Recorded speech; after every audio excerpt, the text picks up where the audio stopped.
চম্পা mini কিচেনে সবাইকে স্বাগত। আজকের একটা রেসিপি বানাবো ভেটকি মাছের মাথা কাটা চচ্চড়ি।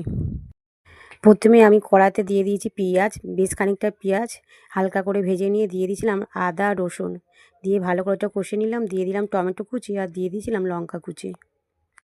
এবারে আমার মশলাটা কষানো হয়ে গেছে। এবারে দিয়ে দেবো 1 চামচ হলুদের গুঁড়ো, 1 চামচ লঙ্কার গুঁড়ো।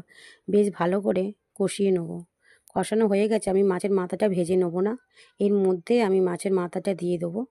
আর মাছের মাথাটার মধ্যে জল একদম দেবো না, জল দিলে কিন্তু ভালো লাগে না। মশলাটা আমি ভালো করে কষিয়ে নেবো। খুব একটা সিম্পল রান্না, খুব চটজলদি হয়ে যায়, খেতে কিন্তু খুব দুর্দান্ত লাগে। এগুলো একটা মুখ্যরুচির টেস্টি খাবার। এগুলো যখন খেতে ভালো লাগবে না, জ্বর মুখে সর্দি মুখে, তখন এই ধরনের রান্না করে খেলে খুবই ভালো লাগে। মশলা আমার কষানো হয়ে গেছে, এবার আমি মাছের মাথাগুলো দিয়ে দেবো।